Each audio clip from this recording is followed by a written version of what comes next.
Hi everyone, सरल academy में आपका स्वागत है। उम्मीद करता हूँ आप सभी की पढ़ाई काफी अच्छी चल रही होगी। और जैसा कि आप जानते हैं, हमारा ऑर्गेनिक केमिस्ट्री का एक चैप्टर चल रहा था जो कि हम बीच में छोड़ चुके थे। अब उसे कंटिन्यू करते हैं क्योंकि हमारे ऑफलाइन बच्चे काफी ज्यादा रिक्वेस्ट कर रहे थे और मुझे ऐसा लगता है कि ऑर्गेनिक केमिस्ट्री थोड़ी सी कठिन पड़ती है ना। तो जिन लोगों ने प्रीवियस वीडियो नहीं देखे हैं, तो सबसे पहले साष्टांग आपसे दंडवत मेरा प्रणाम है कि पहले उन्हें देखें, उसके बाद में इसे देखें। आप क्यों बोल रहे हैं हम ऐसा? क्योंकि organic chemistry step by step हम पढ़ रहे हैं। ठीक है। आज का जो हमारा टॉपिक है दैट इज समाव्यवता, आइसोमेरिज्म। अब समाव्यवता होता क्या है? अभी तक हमने आईयूपीएसी नामकरण देखा है, वहां पर हमने ये देखा था कि कुछ इस प्रकार के सूत्र आपको देखने को मिलेंगे, है ना। ये ब्यूटेन का सूत्र है। अब ये ब्यूटेन की कई प्रकार की संरचनाएं हो सकती है। कैसी संरचनाएं हो सकती है sir? CH3, CH2, CH3, CH3, यहां पर आएगा CH। ठीक है, देखो 4 कार्बन और 10 हाइड्रोजन, ऐसा हो सकता है ये। या फिर आप कहो तो यहां पर हो सकता है क्या?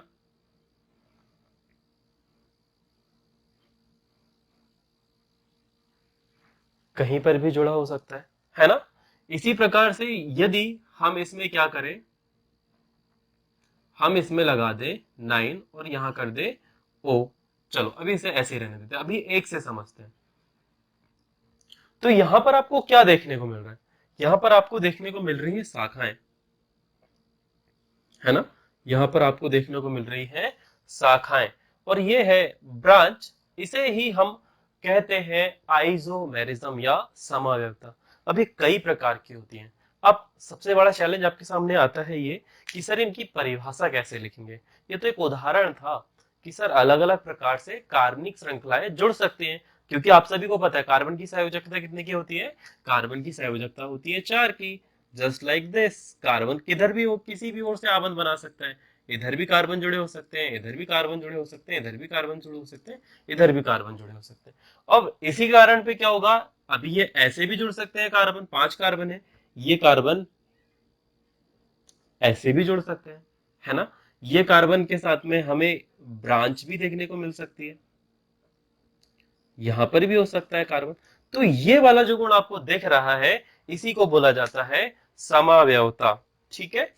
अब हम एक एक करके सभी को समझने की कोशिश करते हैं और सबसे पहले बात करते हैं परिभाषा की। ठीक है। तो आप सबसे पहले आज जो हेडिंग लगाएंगे वो होगी समाव्यवता की, कि समाव्यवता किसे कहते हैं। जैसे मैंने डाला टॉपिक समाव्यवता, ठीक है। मैं एनसीईआरटी फॉलो कर रहा हूं और एनसीईआरटी के हिसाब से ही हम लिखेंगे। तो सबसे पहले आती है परिभाषा।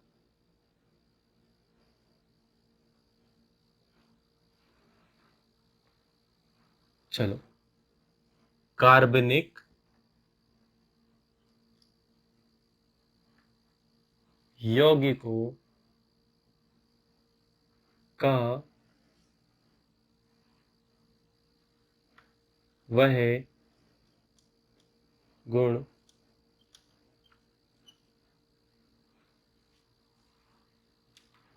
जिसमें उनके अणुसूत्र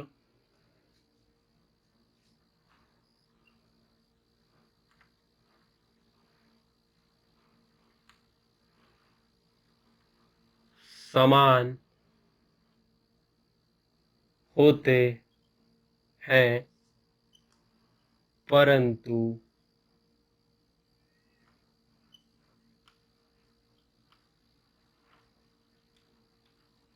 संरचनाएं भिन्न भिन्न, मतलब संरचनाएं जो है वो अलग अलग होती, संरचनाएं भिन्न भिन्न होती है। देखो बेटा, यदि आपको अभी से थोड़ा सा बोर लग रहा है तो टेक योर टाइम, हम बहुत अच्छे से समझेंगे। It's a base. ठीक है। तो संरचनाएं भिन्न भिन्न होती है, कार्बनिक। ये प्रश्न यदि आता है कि समावयवता क्या है, तो जैसा मैं लिख रहा हूं वैसे ही लिखेंगे, कार्बनिक यौगिक आपस में समाव्ययी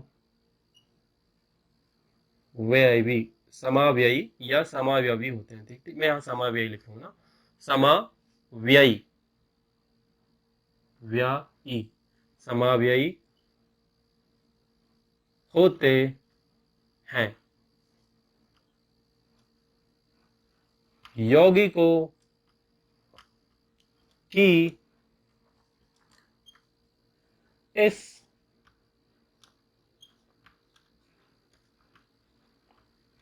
परिघटना को यौगिकों की इस परिघटना को क्या कहते हैं हम? इस परिघटना को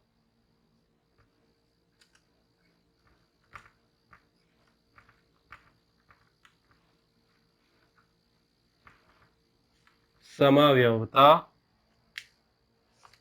चलो एक मिनट, हम समाव्ययता कभी कभी गलत लिख देते हैं यार, समाव्ययता, पर आज हम सही लिख रहे हैं, समाव्ययता कहते हैं। ठीक है, उदाहरण आप लिख सकते हो कि मीथेन कई प्रकार से श्रृंखलाएं बना सकता है, और जरूरी नहीं कि मीथेन के अणु ही आपस में, सॉरी मीथेन नहीं यार, मीथेन ना, ये हम जो बात करें ब्यूटेन अलग अलग प्रकार से जुड़ सकता है और अलग अलग यौगिक बना सकता है। तो आप लिखेंगे C4H10 और ये इसकी 3-4 संरचनाएं बना देंगे। यदि सिर्फ इतना पूछा है कि समाव्ययता किसे कहते हैं, और 2 नंबर का प्रश्न है तो ये परिभाषा और कुछ उदाहरण। अब आप लिखेंगे समाव्ययता के कुछ प्रकार होते हैं। ठीक है, तो उन पर चर्चा करते हैं। तो मैं तो अलग अलग पेन का प्रयोग करूंगा। यहां पर आप लिखेंगे समाव्ययता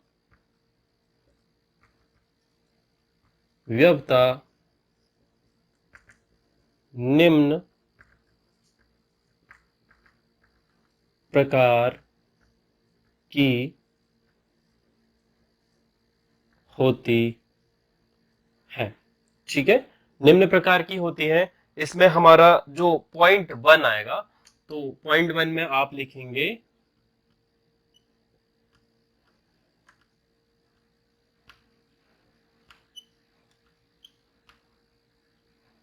संरचनात्मक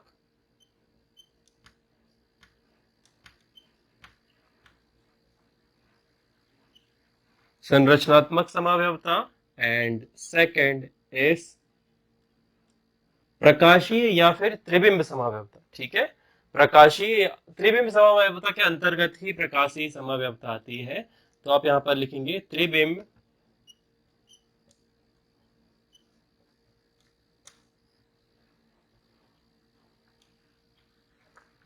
ठीक है, सबसे पहले आज हम बात करेंगे दैट इज संरचनात्मक समाव्ययता की।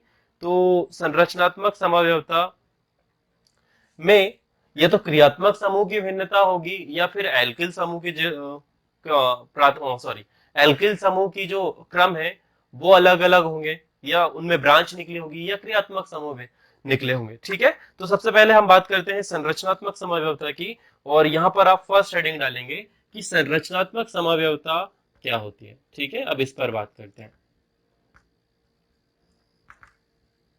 देखो, ये बड़ा ही इंपॉर्टेंट क्वेश्चन है। अब समाव्यवस्था के कारण क्या होता है, यौगिकों के भौतिक और रासायनिक गुण पूर्ण रूप से परिवर्तित हो जाते हैं। ठीक है, ये किस प्रकार से अन्य रासायनिक तत्वों के साथ अभिक्रिया करेंगे और नया नया उत्पाद बनाएंगे, समाव्यवस्था के कारण के क्वथनांक गलनांक में अंतर आ जाता है। ठीक है, तो ये सारी चीजें आपको आगे काम आएगी।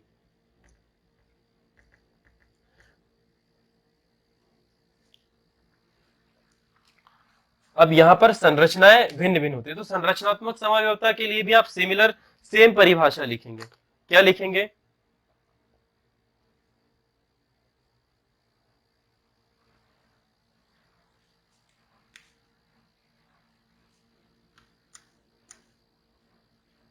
सेम परिभाषा,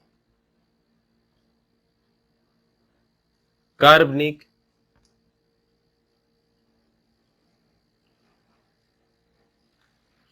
ब्लू पेन से लिखूं क्या बेटा? चलो ब्लू पेन से ट्राई करता हूं। आई एम ट्राइंग कि मेरी राइटिंग इससे अच्छी आए, क्योंकि इन इस पेन की ग्रिप थोड़ी सी पतली है, तो इसी के हिसाब से लिखता हूँ, क्योंकि ब्लैक ब्लैक ज्यादा हो गया है।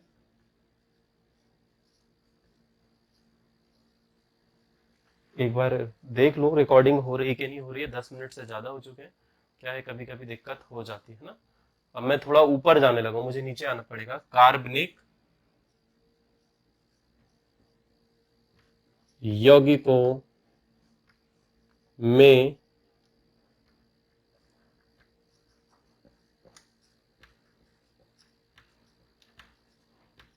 अणुसूत्र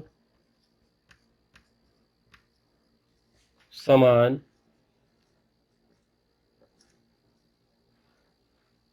परंतु, अणुसूत्र समान परंतु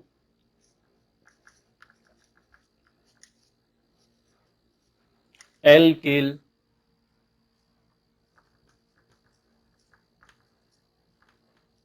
समूह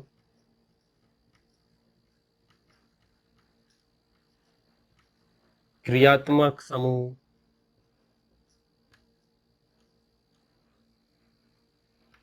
है ना, एल्किल समूह क्रियात्मक समूह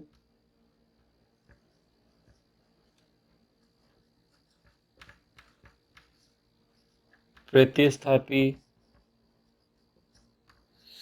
समूहों या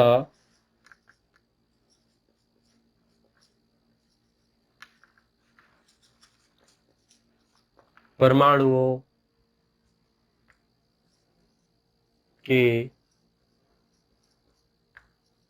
कारण उत्पन्न,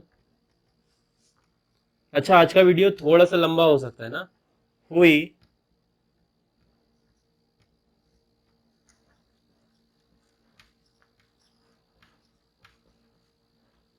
उत्पन्न हुई समावयवता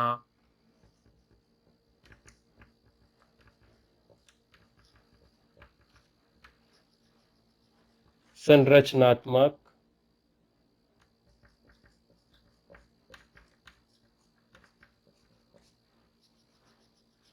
संरचनात्मक समावयवता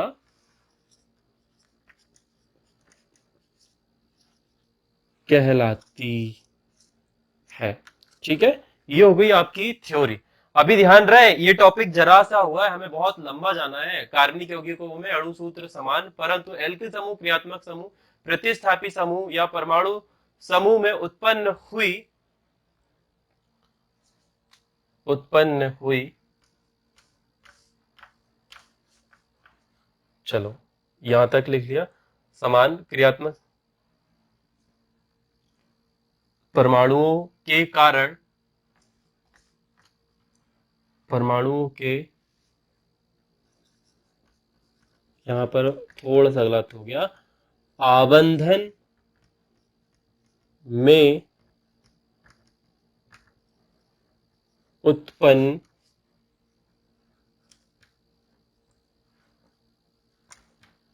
भिन्नता के कारण,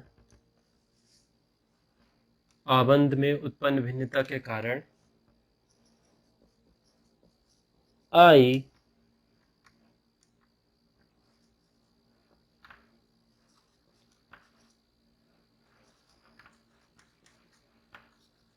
समावयवता क्या कहलाती है बेटा, संरचनात्मक समावयवता कहलाती है।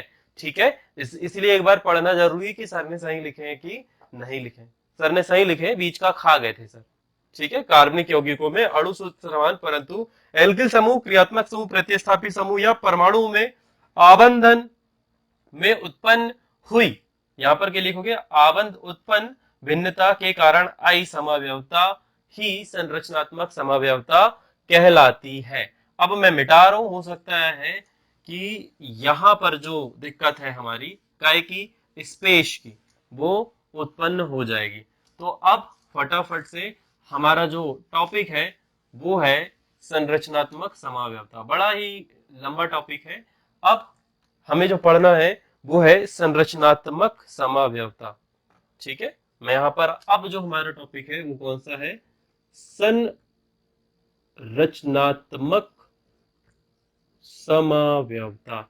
देखो आज जो है मैं हो सकता है ज्यादा लिखवाऊं, समझाऊंगा थोड़ा कम, परंतु ये पूरा काम का है, संरचनात्मक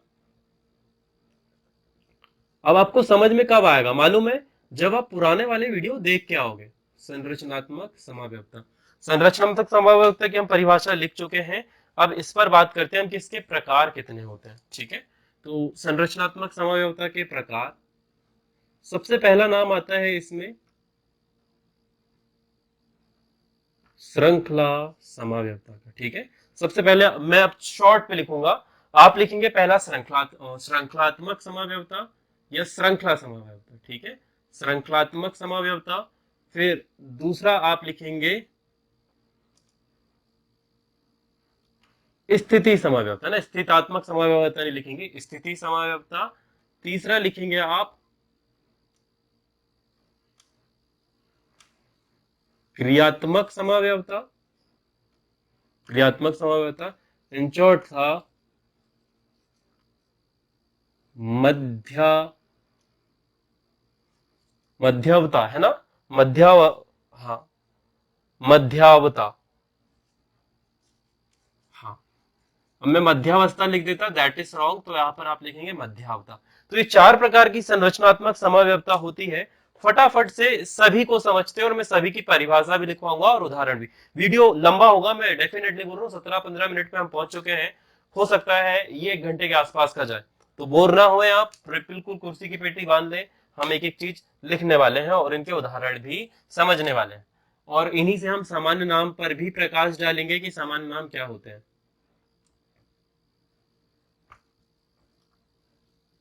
श्रृंखला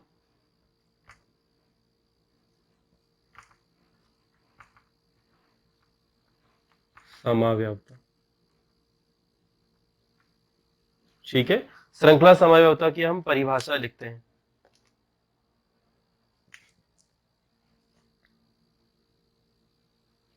हमारी परिभाषा का स्टार्ट हडवार सेम होगा, कार्बनिक। अच्छा, मैं यौगिक को भी साथ में ही चिपकाने को देखता हूं। कार्बनिक यौगिकों का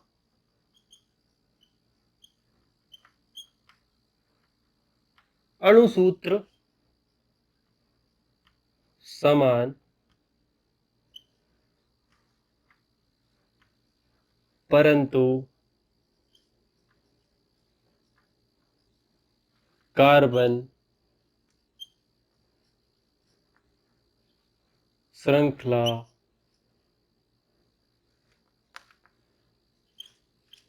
के, मैं पूर्ण रूप से केमिस्ट्री वर्ड के शब्दों का प्रयोग करूंगा, कार्बन श्रृंखला के आबंधन में आई भिन्नता के कारण, कार्बन श्रृंखला के आबंधन में आई भिन्नता के कारण उत्पन्न समाव्यवस्था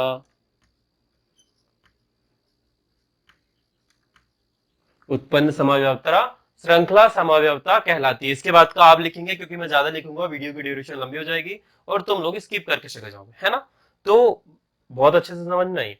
अब हम बात करते हैं उदाहरण पे कि सर आपके कहने का तात्पर्य है क्या, कार्बन कैसे अलग अलग श्रृंखला बनाता है। तो अब हम उसी पर चर्चा करेंगे, उसी पर प्रकाश डालेंगे। डन बात।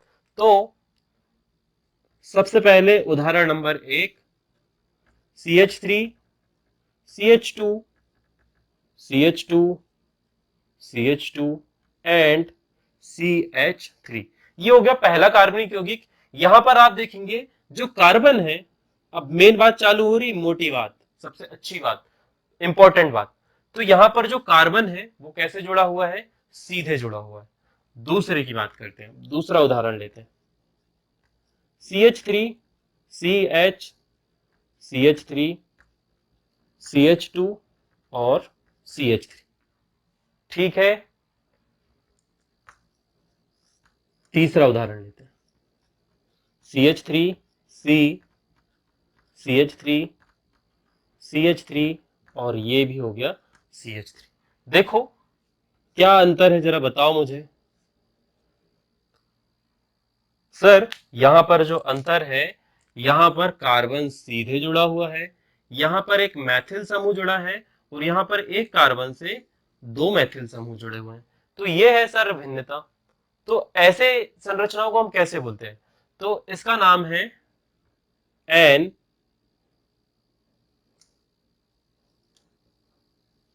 पेंटेन, इसका नाम है आइसोपेंटेन, ठीक है। इसका नाम क्या है? इसका नाम है नियोपेंटेन। इसका नाम क्या हो जाएगा बेटा? नियोपेंटेन, ठीक है। ये सब कुछ अलग अलग प्रकार से हमने देख लिया। अब इसका नाम यदि आप सीधे आईयूपीएसी नाम लिखने पे जाओगे तो आपके लिख दोगे सीधे पेंटेन, बिना कुछ सोचे समझे क्या लिखोगे? पेंटेन। इसका नाम यदि लिखना है तो आप इसका नाम लिखोगे दो मैथिल। क्या लिखोगे आप? दो मैथिल। सीधी श्रृंखला में कितने कार्बन है? चार, तो आप लिखेंगे ब्यूटेन, ठीक है, दो मैथिल ब्यूटेन। हालांकि हम इसे क्या बोल रहे हैं, है पांच कार्बन, हम सीधे सीधे पेंटेन पढ़ सकते हैं, परंतु हम इसे क्या बोलेंगे? दो मैथिल ब्यूटेन। इसका नाम भी परिवर्तित होगा, इसका नाम हो जाएगा दो दो डाई मैथिल प्रोपेन। क्यों हुआ सर ऐसे? क्यों हुआ? सीधी श्रृंखला में देखो तीन कार्बन है, तीन कार्बन हो गए, तीन कार्बन से प्रोपेन। दूसरे कार्बन से देखोगे तो दो दो डाई आपने लिखा है दो बार, और क्या जुड़ा है? मैथिल समूह। तो दो कार्बन पे दो बार डाई शब्द दो मैथिल के लिए, जिस समूह का नाम है क्या है? मैथिल समूह है, तो यहां पर मैथिल। फिर से बोलता हूं, एक दो, दो कार्बन पे दो बार मैथिल समूह जुड़े हैं, तो दो दो बार आपने लिख दिया मैथिल समूह के लिए। साथ में मैथिल कितने हैं? दो है। दो दिखाने के लिए हमें डाई शब्द का प्रयोग करना पड़ता है। हम ऐसा नहीं लिख सकते दो दो मैथिल प्रोपेन, नहीं, हमें डाई भी लिखना आवश्यक है। तो यहां पर जो समव्यवस्था उत्पन्न हुई उसमें अणु सूत्र तो समान है, भिन्नता कहां पर है? कार्बन की स्थितियों पर भिन्नता है। कार्बन ने अलग अलग, कार्बन की जो श्रृंखला है उसका जो आबंधन है उसमें भिन्नता आ गई। यहां पर दूसरे कार्बन से जुड़ा है, यहां पर भी दूसरे कार्बन से जुड़ा है, परंतु मेन बात यह है कि यहां पर दो जुड़े हुए हैं। हम नॉर्मली यदि बात करें तो इसका नाम था एन पेंटेन, इसका नाम था आइसोपेंटेन, इसका नाम था नियोपेंटेन, परंतु जब आईयूपीएसी नाम पर आए तो यहाँ पर नामों में परिवर्तन आ गया, साथ ही इनके भौतिक गुणों में भी परिवर्तन आए। यदि क्वथनांक की बात करूं मैं, जो अब आगे जाओगे, आगे जब हम हाइड्रोकार्बन चैप्टर पे आएंगे तो ये ज्यादा क्वथनांक रखता है, ये कम रखता है, इसका सबसे कम होता है। इस प्रकार से ये आगे के लिए बहुत इंपॉर्टेंट है, ठीक है। नाउ सेकंड इज स्थिति समाव्यवस्था। फटाफट से इसे नोट कर लो, स्क्रीनशॉट ले लो, जो भी करना है ले लो। और ये सरल एकेडमी की नई टी शर्ट आई है, देखा तुमने? अभी तक नोटिस किया? कर लिया ना? Very good. तो यदि अच्छे से करोगे और तुम्हारे परसेंटेज अच्छे आते हैं तो हो सकता है मैडम और मैं गिव अवे भी करें, और नहीं तो फिर हम चाहे तो, बहुत सारे लोग वो नहीं करते, क्या बोलते हैं, फ्रेंचाइजी वगैरह, वैसे हम आपको सोल्ड भी कर सकते हैं, थोड़ा हमें सपोर्ट हो जाएगा, है ना। अभी तक कोई भी सपोर्ट नहीं कर रहा है, मतलब फाइनेंशियली तो नहीं कर रहा, पर आप चाहो तो प्रोडक्ट खरीद के कर सकते हो। तो सोचते हैं इस विषय पे, अभी हमने सोचा नहीं है। हम एक्चुअली से ई कॉमर्स वेबसाइट नहीं बना चाहते, एजुकेशन को एजुकेशन रखते हैं, है ना। बिजनेस बना लें तो बाकी बड़ी बड़ी कंपनियों में और हम में क्या ही अंतर हो जाएगा। इट्स टेक टाइम, बड़ी बड़ी कंपनियों जितना जानना मैं, क्योंकि अब वो यूट्यूब चैनल जो है वो बिजनेस चैनल बन चुके हैं, ठीक है। When investment come on small places, या फिर स्मॉल क्या बोलते हैं उसे, बिजनेस, तो वो ट्रेड ही बन जाता है। अब आपका कोई ओपिनियन तो नहीं ना रहेगा उसमें, उसमें इन्वेस्टर जैसा बोलता है वैसा करना पड़ता है। फैक्ट, आप गूगल कर लेना इस बारे में। चलो, अब आगे बढ़ते हैं, हम बात करते हैं स्थिति समव्यवस्था की। तो स्थिति समव्यवस्था जो है, सेम वही कार्बनिक यौगिकों के अणु सूत्र समान, मैं बार बार पूरी परिभाषा नहीं लिखूंगा, कार्बनिक यौगिकों के अणु सूत्र समान होते हैं,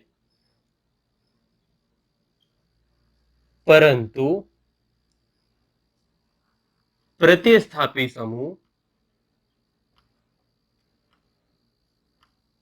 प्रतिस्थापी समूह जैसे OH, Br, आप इनके लिए क्रियात्मक समूह भी लिख सकते हो ना, क्रियात्मक समूह भी प्रतिस्थापी होगा, है ना, मैंने गलत लिख दिया, प्रतिस्थापी समूह जैसे OH, Br आदि के आबंधन में आई भिन्नता के कारण उत्पन्न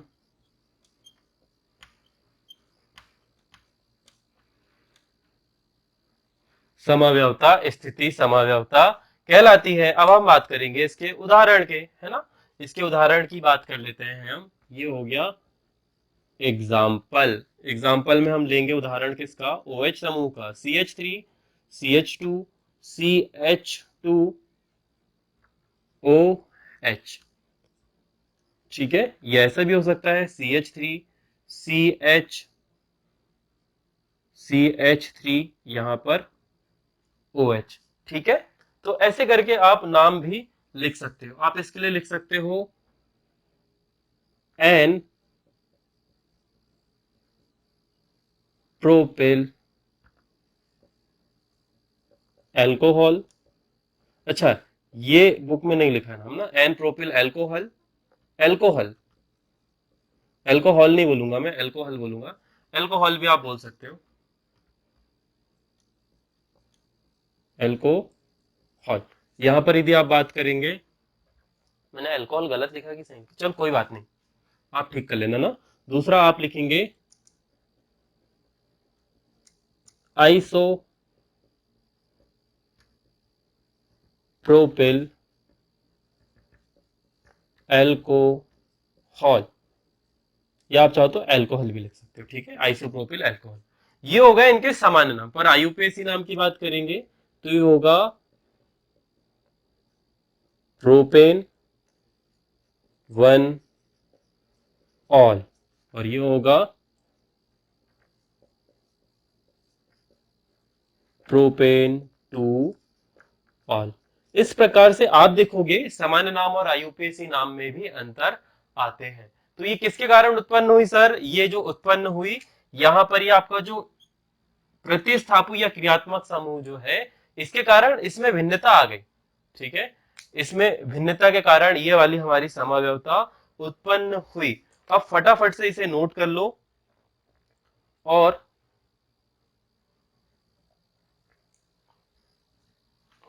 मैं आगे का करवाऊं, क्योंकि वीडियो मुझे ज्यादा लंबा नहीं करना है।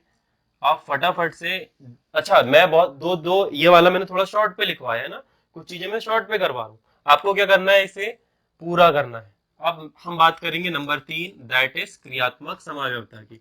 परंतु उससे पहले एक बार चेक कर लेना चाहिए कि रिकॉर्डिंग हो रही कि नहीं हो रही है, नहीं तो पता चला हमारा पप्पू पोपले हो जाए। और पप्पू पोपले, मैं ऐसे ही बोलता हूँ, जब पोपट हो जाता है तो हम उसे पप्पू पोपले बोलते हैं।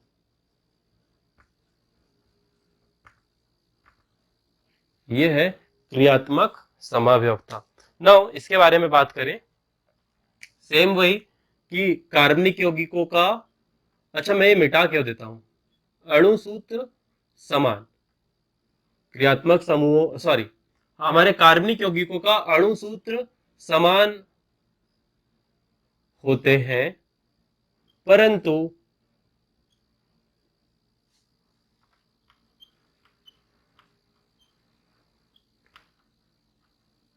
क्रियात्मक समूहों में आई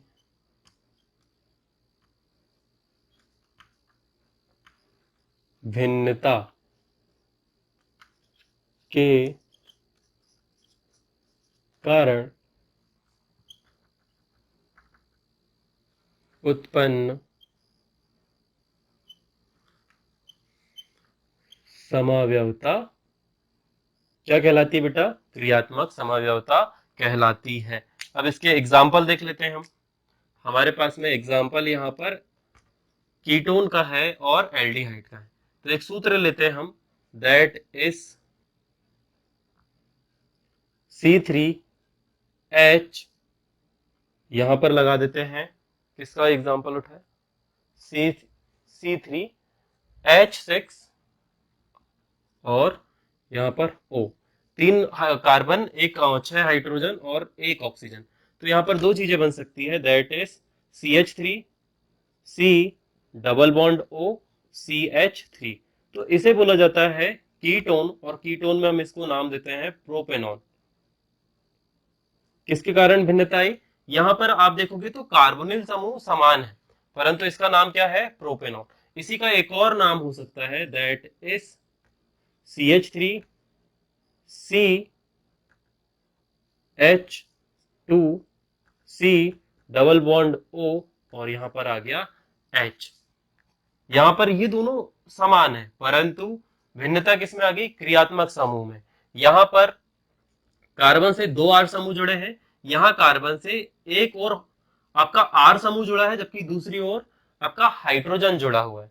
ठीक है, क्रियात्मक समूह कौन है, यहाँ दो प्रतिस्थापी समूह यानी कि कार्बन की खुद की श्रृंखला है, और कार्बोनिल समूह से जुड़े हुए दो आर समूह।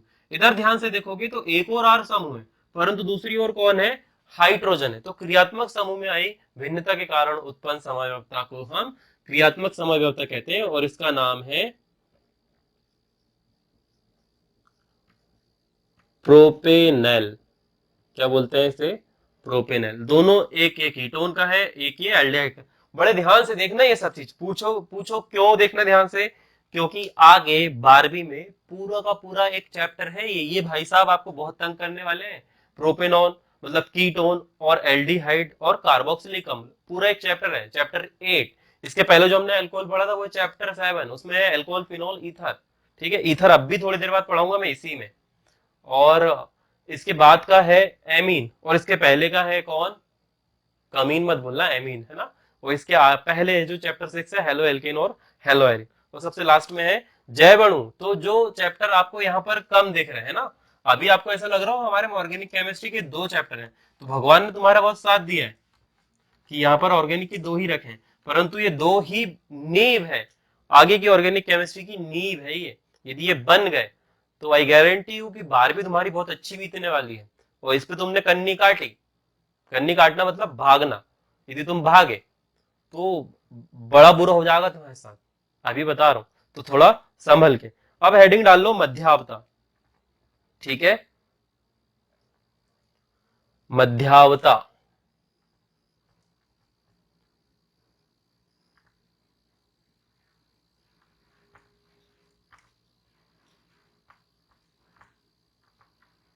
मध्यावता, मध्यावता के लिए हम परिभाषा लिखेंगे, क्रियात्मक समूह से लगी भिन्न एल्किल श्रृंखलाओं के कारण।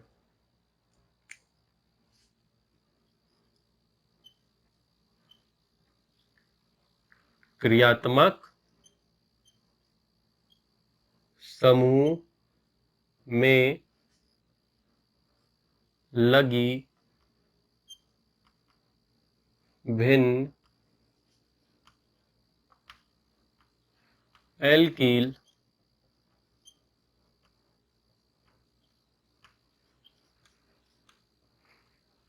श्रृंखलाओं के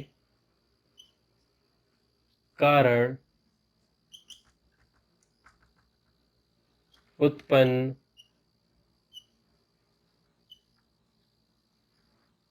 समाव्यवता मध्यावता कहलाती है। अब इसमें हम उदाहरण जो लेने वाले हैं वो ईथर का लेने वाले हैं। किसका लेने वाले हैं, ईथर का लेने वाले हैं। तो ईथर का सूत्र होता है, चलो पेन ने बोल दिया सर बस करो, हो गई बहुत, खूब पढ़ा लिया तुमने, बच्चे भी बोल रहे होंगे खूब पढ़ा लिया सर, परंतु मेरा टॉपिक उत्पन्न समाव्यवता को आप मध्यावता कहते हैं। एक उदाहरण लेंगे आप, C4H10O, क्या लेंगे आप उदाहरण। हाँ, अब इसे कैसे लिख सकते हैं आप, अब आपके पास में एक सूत्र है, ठीक है, जिसमें 4 कार्बन है, 10 हाइड्रोजन है और एक ऑक्सीजन है। तो इससे आप बना सकते हैं CH3O CH2 CH2CH3। देखो 1 2 3 4, 4 कार्बन, 3 दूनी 6 और 4 10 हाइड्रोजन और एक ऑक्सीजन। ये इस प्रकार से भी जोड़ सकता है। इसे आप बोलते हो असम्मित ईथर। क्या बोलते हैं हम इसे? असम्मित। अच्छा, ये आगे काम आने वाला तुम्हें। असम्मित ईथर, या आप इसे बोल सकते हैं मेथॉक्सी प्रोपेन। ठीक है। अब आप चाहो तो इसे ऐसा भी लिख सकते हो। कैसे? CH3 CH2O CH2 और CH3, ये वाला सम्मित ईथर है। दोनों ओर देखो एक जैसी स्थिति है, ऑक्सीजन बीच में है, सम्मित ईथर। इसका नाम क्या होगा? इसका नाम होगा एथॉक्सी एथेन। ये हो गया एथॉक्सी, ये हो गया एथेन, ये हो गया मेथॉक्सी, ये हो गया प्रोपेन। इस प्रकार से इनके नाम पढ़े जाते हैं। अब मैं एक और समझौता हम इसमें बना सकते हैं क्या? Let's try. CH3 CH2 CH2 CH2। ठीक है। यहां पर कितने हो गए? 1 2 3। मैं ट्राई कर रहा हूं कि ये वाली फिट हो रही है कि नहीं हो रही है। ठीक है, यहां हो गया OH, नहीं ये वाली हो रही है फेल। कितने ध्यान से देखोगे? 3 2 5 2 7 2 9। हाँ 9। ये वाली भी हमारी समव्यवस्था देखो काम आ गई ना। 3 और 6 9 और 1 10। तो ये वाली समव्यवस्था मध्यावयता के कारण हम इस सूत्र को एल्कोहल में भी परिवर्तित कर सकते हैं। देखो मेरी गैसिंग सही हो गई। एल्कोहल भी तो बन रहा है इस समव्यवस्था में, ये वाला बुक में नहीं लिखा है। तो मध्यावयता के कारण हमें कुछ चीजें देखने को भी मिल सकती है। ठीक है, तो मध्यावयता वाला उदाहरण में अभी मत लिखना, ये आपको 12वीं में है तो मैंने ऐसे जानबूझ के लिखवा दिया आपको। आप सिर्फ इतना लिखोगे बेटा। ठीक बात, जितना दिया है हम उतना ही करेंगे। तो ये थी समव्यवस्था। अच्छा, एक रह गई इसमें। इसमें त्रिविम समव्यवस्था के बारे में भी लिखवा ही देता हूं। संरचनात्मक समव्यवस्था हमारी समाप्त होती है यहाँ पर। अब जो दूसरी है, कौन सी वाली? त्रिविम समव्यवस्था। फिर टॉपिक ही चेंज होगा हमारा। अब अगला जो टॉपिक आने वाला है त्रिविम समव्यवस्था।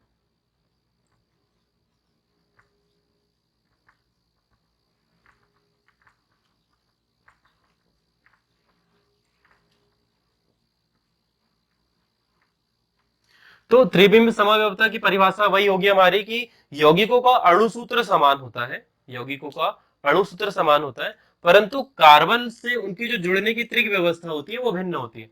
जस्ट लाइक कि यहाँ पर यदि आपका CH3 समूह है, यहाँ पर आपका Br है, यहाँ पर आपका C2H5 समूह है और यहाँ पर OH समूह है। तो त्रिविम समव्यवस्था के कारण पे आपको ये वाला अंतर देखने को मिलेगा कि इस ओर आपका आ जाएगा OH, यहां आ जाएगा C2H5 और यहां आ जाएगा Br। तो ये प्रकाशीय समव्यवस्था का उदाहरण है जिसे हम प्रतिबिंब समव्यवस्था प्रतिबिंब के रूप में भी जानते हैं। तो यहाँ पर अणुसूत्र समान रहेंगे, अणुसूत्र सभी के समान रहेंगे, मगर पहले वाले का आप ही देखोगे तो दर्पण का इमेज है। कौन सी इमेज है? दर्पण की इमेज। जैसे हम अपने आप को देखते हैं, इसी से कायरलता वगैरह आती है। तो आप लिखेंगे त्रिविम समव्यवस्था जब कार्बनिक यौगिकों के अणुसूत्र समान हो, परंतु कार्बन से जुड़े विभिन्न परमाणु और प्रतिस्थापी समूह की त्रिक व्यवस्था भिन्न भिन्न हो, या त्रिविम व्यवस्था भिन्न भिन्न हो, ऐसी समव्यवस्था को हम क्या बोलते हैं? त्रिविम समव्यवस्था कहते हैं। उदाहरण ये वाला डाल देना, बुक में नहीं है। ठीक है, यहां आके ये वीडियो होता है समाप्त। तो मुझे नहीं पता है कितना लंबा गया है, और आपने यदि यहां तक देख लिया है तो लाइक जरूर कर देना और कमेंट करके बताना कि समझ में आया कि नहीं। समव्यवस्था बहुत इंपॉर्टेंट टॉपिक है। आगे जब हम 12वीं में जाएंगे तो मैंने आपको अभी ही बताया, क्या बताया, कि इससे काफी सारी चीजें आने वाली है। हो सकता है इस एग्जाम में बजाय, और बाकी भौतिक और रासायनिक गुण कार्बनिक यौगिकों उसके परिवर्तित होते हैं समव्यवस्था के बाद। ठीक है, याद रहेगा ये बात। तो जल्दी ही मुलाकात होगी नेक्स्ट वाले वीडियो में। तब तक के लिए सरल एकेडमी से जुड़े रहो, सपोर्ट करो, शेयर करो, सब्सक्राइब करो, कमेंट करो। ठीक है, राधे राधे।